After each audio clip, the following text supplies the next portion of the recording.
दोस्तों, एक 12 साल का लड़का पुलिस थाने में जा करके दरोगा साहब से कहता है कि मैंने सरपंच साहब के बेटे का कत्ल कर दिया है। मैंने सरपंच साहब के बेटे को 4 गोली मारी है। लेकिन दोस्तों, पुलिस वाले को इस बात पर यकीन करने के बजाय उस लड़के पर हंसने लगते हैं, क्योंकि उस लड़के का जो उम्र होता है वो महज 12 साल की होती है। वहां पर सारे पुलिस वाले यही सोचने लगते हैं कि इतना छोटा सा बच्चा 12 साल की उम्र में ही ये कत्ल कैसे कर सकता है, और इसी बात को लेकर के सभी कोई हंसी मजाक उड़ाने लगते हैं। नमस्कार दोस्तों, स्वागत है आप सभी का फिर से एक नई कहानी में। दोस्तों, कहानी में आगे बढ़ने से पहले बस एक छोटा सा रिक्वेस्ट, चैनल को अभी तक सब्सक्राइब नहीं किए हैं तो कृपया चैनल को सब्सक्राइब कर ले। कहानी पसंद आए तो वीडियो को लाइक करें, शेयर करें। कहानी बहुत ही सुंदर है दोस्तों, अंत तक बने रहें। दोस्तों, ये कहानी है हरियाणा के पानीपत जिले के एक छोटे से कस्बे का।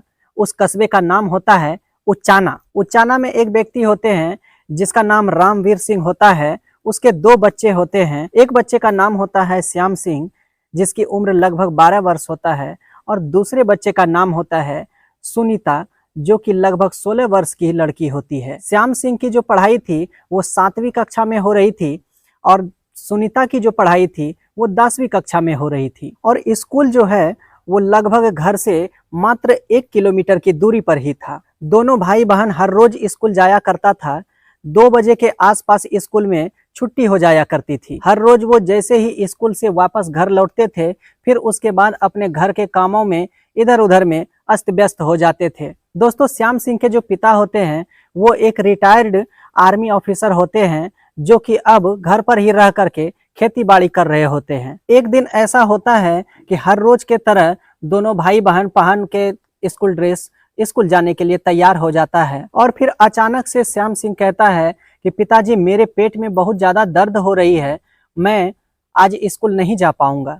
तो फिर उसके बाद सुनीता जो है वो अकेली ही स्कूल चली जाती है, और फिर हर रोज के तरह 2 बजे स्कूल से छुट्टी हो जाती है। उसके बाद सुनीता स्कूल से निकल करके अपने घर के लिए वापस लौटने लगती है। अब चूंकि दोस्तों स्कूल काफी नजदीक था, लगभग 1 किलोमीटर की ही दूरी पर था, इसलिए सुनीता और श्याम दोनों जो है स्कूल पैदल ही आना जाना किया करता था। इसलिए उस दिन भी सुनीता पैदल ही अपने घर वापस आ रही थी, लेकिन उसे ये मालूम नहीं था कि आज उसके साथ में क्या होने वाला है। अब दोस्तों, जैसे ही आधा रास्ता सुनीता पार कर लेती है, तभी पीछे से एक हॉर्न बजने की आवाज सुनाई देती है। और फिर वो जैसे ही पीछे मुड़ करके देखती है तो वो देखती है कि गांव के सरपंच ज्ञान सिंह जो है उन्हीं का लड़का सोनू होता है। वो बार बार हॉर्न को बजाए जा रहा था और सुनीता को आवाज दिए जा रहा था, और वो यही कह रहा था कि सुनीता, तुम मेरे बाइक पे आकर बैठ जाओ, मैं तुम्हें घर तक छोड़ देता हूँ। ये बातें सुन करके सुनीता थोड़ी सी कुछ देर सोचती है, उसके बाद उसी के बाइक पर जाकर के बैठ जाती है। अब जैसे ही थोड़ा सा ही दूरी बढ़ा होता है, तभी एक छोटा सा जंगल जैसा रास्ता मिल जाता है। सोनू उसी रास्ते में जंगल की ओर घुस जाता है बाइक लेकर के, और फिर जंगल की ओर बढ़ करके थोड़ी दूर जैसे ही पहुंचता है, उसके बाद बीच जंगल में जाकर के गाड़ी को रोक देता है वो, और फिर सुनीता को उतारता है, और उसके बाद अपने पिस्टल को निकालता है और सुनीता के कनपट्टी पर रख देता है। और उसके बाद सुनीता से कहता है कि तुम जल्दी से अपने सारे कपड़े उतार दो, वरना मैं तुम्हें गोली मार दूंगा। अब दोस्तों, सुनीता काफी डर चुकी थी। इसी डर के वजह से वो तुरंत ही जैसा जैसा वो कहता है उसी तरह करती है। वो सारे कपड़े निकाल करके रख देती है, और फिर सोनू इसी तरह से डरा धमका करके सुनीता के साथ बलात्कार करने की घटना को अंजाम देने लगता है। और लगभग 2 घंटे तक वो सुनीता के साथ में प्राकृतिक और अप्राकृतिक रूप से यौन संबंध बनाते हैं। और फिर दोस्तों 2 घंटे के बाद जब उसका जी भर जाता है, तो फिर सुनीता को वहीं पर छोड़ करके वो अपने घर आ जाता है। दूसरी तरफ सुनीता के जो माता पिता होते हैं वो सुनीता को काफी खोजने लगते हैं, क्योंकि दोस्तों स्कूल में तो छुट्टी 2 बजे हो चुकी थी, लेकिन अब जो समय हो चुका था वो लगभग 4:30 बज चुका था। काफी उसके माता पिता परेशान होने लगते हैं। रामवीर सिंह कई जगहों पर जाता है और उसके बाद उसकी तलाश करने लगता है, लेकिन फिर भी कहीं भी सुनीता का पता नहीं चल पाता है। दोस्तों, सुनीता का तो हालत काफी खराब हो चुका होता है। वो तो चल फिर भी नहीं पा रही थी ठीक से, इसलिए लगभग शाम के 6 बज चुका होता है।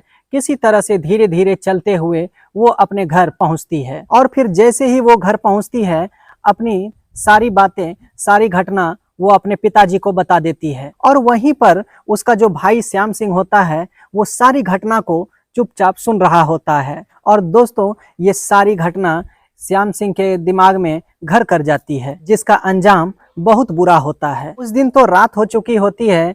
जैसे ही उसके बाद सुबह होती है, रामवीर सिंह पंचायत मेंबर के पास जाता है और सारी घटना के बारे में बताता है। और फिर ये सारी बातें सुनने के बाद लगभग दिन के 10 बजे पंचायत बैठाई जाती है और उसमें से सरपंच साहब के जो बेटे होते हैं सोनू, उसे भी बुलाया जाता है। और फिर उसके बाद पंचायत दोनों पक्षों की बातों को ध्यान से सुनते हैं। सुनीता की भी पक्षों की बात सुनी जाती है और फिर सोनू के भी सारी बातें सुनी जाती है। लेकिन उस पंचायत में जो सोनू का बयान होता है वो सरासर झूठ होता है। वो कहता है कि मैं तो कल इस गांव में था ही नहीं, मैं तो किसी काम से कल बाहर गया हुआ था। और फिर अंत में पंचायत के तरफ से भी सोनू के तरफ का ही पक्ष लिया जाता है, क्योंकि सोनू जो होता है वो एक बिगड़े हुए और दबंग सरपंच का बेटा होता है। और इसी वजह से पूरा पंचायत वहाँ के जो सरपंच ज्ञान सिंह थे उसी के फेवर में बात करते हैं। और फिर पंचायत का फैसला यही होता है कि सोनू यहाँ पर सच बोल रहा है और सुनीता जो है वो सोनू के ऊपर गलत आरोप लगा रही है। लेकिन सुनीता के जो पिताजी होते हैं वो इस पर भी चुप नहीं रहते हैं और फिर उसके बाद वो थाने चले जाते हैं। थाने में जा करके दरोगा साहब से जब सारी घटना के बारे में बताते हैं तो दरोगा साहब भी सरपंच साहब के बेटे के सपोर्ट में ही बोलते हैं और कहते हैं कि जब पंचायत बैठाया गया और पंचायत में फैसला लिया गया है तो वही सही है, वही सटीक है। और फिर वहां के दरोगा रिपोर्ट भी नहीं लिखते हैं। उसके बाद सुनीता के पिताजी लौट करके वापस घर आ जाते हैं। अब जैसे ही घर लौटता है रामवीर सिंह तो उसका जो बेटा होता है श्याम सिंह वो पूछता है कि पिताजी थाने में क्या हुआ। तो इस पर उसका पिताजी कहता है कि बेटा यहाँ पर सिर्फ अमीर आदमी को पहचाना जाता है और उसी का सारा काम होता है, उसी के फेवर में होता है, यहाँ गरीब को कोई नहीं पहचानता है। अब इस बात को सुन करके श्याम सिंह के दिमाग पर बहुत ही गहरा असर पड़ता है। अब उसके बाद रात हो जाती है, सभी कोई खाना पीना खाता है। उसके बाद जैसे ही कमरा में जाता है श्याम सिंह तो देखता है कि कमरे में एक पिस्टल रखी हुई है जो कि उसका पिताजी का होता है। उसे वो देख करके रख देता है। अब अगले दिन फिर से स्कूल जाने की बारी आती है। दोनों भाई बहन तैयार हो जाते हैं और उसके बाद स्कूल जाने से पहले श्याम सिंह उस पिस्टल को और उसमें लगने वाली गोली को भी उठा लेता है और उसके बाद अपने बैग में डाल लेता है। और फिर दोनों भाई बहन स्कूल के लिए घर से निकल जाता है। जैसे ही थोड़ी दूर पार करता है उसके बाद श्याम सिंह कहता है कि बहन मैं तो नहीं जा पाऊंगा स्कूल, मेरे पेट में बहुत ज़्यादा दर्द हो रहा है, तुम आज अकेले ही चली जाओ, मैं दूसरे दिन स्कूल जाऊंगा। और फिर उसके बाद सुनीता अकेली ही स्कूल चली जाती है और फिर श्याम सिंह जो होता है वो वापस लौट करके घर नहीं जाता है। वो पूरे गांव में सोनू सिंह का तलाश करने लगता है। उसके बाद उसके चाचा मिल जाते हैं। वो अपने चाचा से पूछते हैं कि चाचा जी आपने सोनू को कहीं देखा है क्या। तो इस पर उसका चाचा बहादुर जो होता है वो बताता है सोनू तो नहर पर गया हुआ है। और फिर उसके बाद श्याम सिंह भी नहर पर पहुंच जाता है। जैसे ही वो वहां पर पहुंचता है तो देखता है कि सोनू तो नशे में पूरी तरह से धुत है। इस तरह से सोनू सिंह के पास में श्याम सिंह चला जाता है और उसके बाद देखता है कि सोनू तो बहुत ज्यादा नशे में एकदम धुत है, उसे कुछ भी दिखाई नहीं दे रहा था। और फिर थोड़ी ही देर में सोनू वहीं पर लेट जाता है और फिर उसके बाद श्याम सिंह अपने बैग से अपने पिताजी का लाइसेंसी पिस्टल निकालता है और फिर उसके बाद उसे 4 गोलियां मार देता है। 4 गोलियां मारने के बाद श्याम सिंह सीधा पुलिस स्टेशन चला जाता है और उसके बाद वहां बैठे दरोगा जी से कहता है कि मैंने सरपंच साहब के बेटे को 4 गोलियां मारी है, मैंने सरपंच साहब के बेटे सोनू का हत्या कर दिया है। अब ये बातें सुन करके वहां के सारे पुलिस श्याम सिंह पर हंसने लगते हैं, उसकी मजाक उड़ाने लगते हैं, उसकी बातों का यकीन बिल्कुल भी नहीं करते हैं। अब इस घटना का लगभग आधा घंटा ही बीता होता है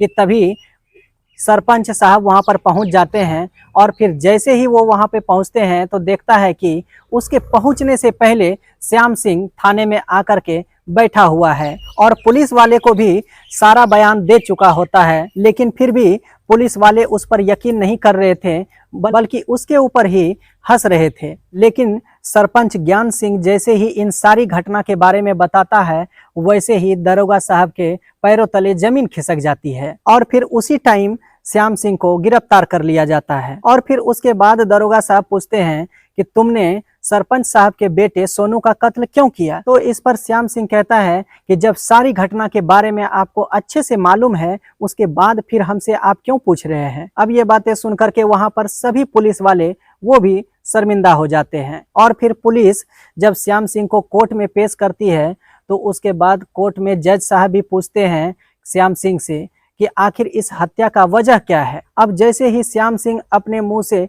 सारी घटना को जज साहब के सामने रखता है, जज साहब को भी सुनकर के आंखों में आंसू आ जाता है। और फिर अंत में कोर्ट के तरफ से श्याम सिंह को बाल सुधार गृह में भेज दिया जाता है जब तक कि वो बालिग ना हो जाए। इधर सुनीता भी अपने इस सदमे से बाहर नहीं निकल पाई होती है, क्योंकि वो हमेशा अभी भी डरी सहमी सी रह रही थी। दोस्तों, अगर गांव के पंचायत ने सही समय पर सही फैसला लिया होता तो शायद आज ये घटना बिल्कुल भी नहीं घटता और एक बड़ी घटना को होने से बचाया जा सकता था। दोस्तों, इस कहानी को सुनाने का मकसद किसी के दिल को दुखाना, किसी को ठेस पहुंचाने का कोई मकसद नहीं है। इस कहानी को सुनाने का उद्देश्य आप सभी को जागरूक करना है। दोस्तों, आज की ये कहानी आप सभी को कैसी लगी हमें कमेंट के माध्यम से जरूर बताइएगा।